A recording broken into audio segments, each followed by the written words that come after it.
Use it. So yesterday I promised a video and I got caught up in time. Had to go back into work and take care of a few things. Totally forgot about it. So that was 3 hours out of my day and kind of threw me off schedule.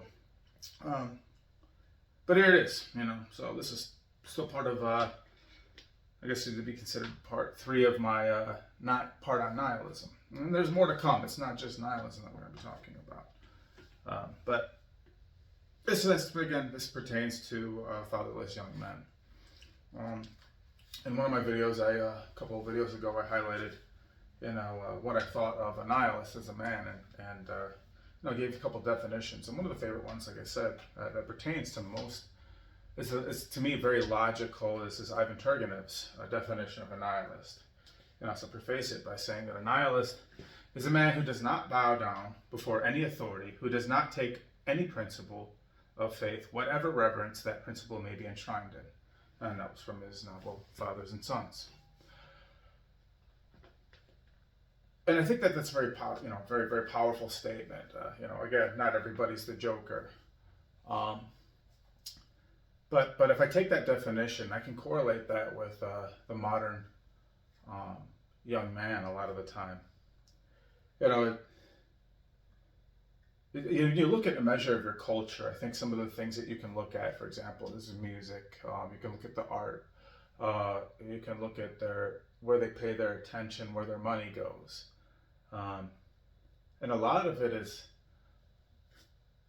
let's take what's the most popular music in America? It's hip hop, And, I like hip hop, full disclosure, I'm a big fan of it.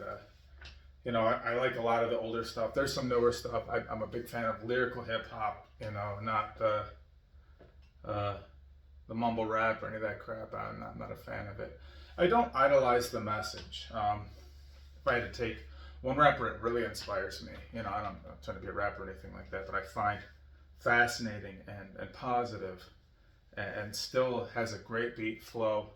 NF, if you haven't heard of NF, I think he's fantastic. He's from here in Michigan. If you didn't know, that's where I'm at. I think he's from Midland. I'm not a guru on hip hop, and I don't keep up on those things so much. But I didn't know that he's from Michigan. So we got,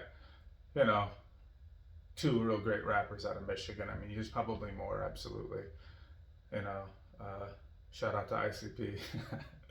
Anyway. You got Eminem, and then NF is really good too. And he doesn't swear in his music. He always has a positive message with this music associated with. And I find it fascinating that he's able to articulate so many points in there, troubles of misguided youth. But anyway, I digress. Hip hop a lot of the time is this negative connotation. If you look at some of the most popular rappers of all time, Tupac was kind of an enigma because he had positive and negative in his music, but ultimately what set him way above and over the top was his big feud with Biggie. Not that his earlier works were to be thrown away or disregarded by any stretch of the imagination, but I mean, when he signed up with Death Row, when you look at All Eyes on Me, the double album, Ambitions as a Rider, California Love. It's a lot of it is this gangster and negative connotation, and Biggie the same thing. And they're rapping about their lives and things that they saw, and things that happened in the hood. And I'm not disparaging that necessarily, but what I mean to say by that is that if you're talking about the things that just happen in the hood, in the ghetto life and a lot of things, and it doesn't just even pertain to there because this happens all over the place. Not exactly, but a lot of the time it does. You can go to any place. I grew up in a trailer park and you saw a lot of crazy shit. You didn't have gangs, but people got messed up all the time. There were murders. There were, stabbings. There were beatings. People stole, stuff all the time. There were a lot of things. Thievery and, just people were ghetto in their own way. We're in a ghetto, just not the same one as the hood out there. And I did live out in 7 Mile Telegraph out in Redford, old Redford, Detroit area, and there was a lot of problems out there too. I was younger, but what you see there God, I'm long-winded. Sorry. It's my ADHD. Some of the issues that you see in that is what do they promote? They promote money as a god. Sort of. They talk about the material things that they have. The nice car, the jewelry, the stacks of cash, how tough they are. You know, shootings and putting really oneself above everything and anyone else. It's a melody of pride. It's a melody of pride and materialism. And the reason I mentioned NF is just because this doesn't do that. Maybe in a couple of things here and there he talks about a little bit, but it's not the emphasis of his music, which is an enigma in hip hop itself, and not necessarily old heads back in the day, Run DMC and them, but like more modern. I say modern, I mean like the '90s. Really, the Dre the Chronic was like the first mainstream hip hop album, and that's when it took off. But when you look at culture and the things that we idolize a lot of these things, and there seems to be some nihilistic tendencies there. Fuck the police.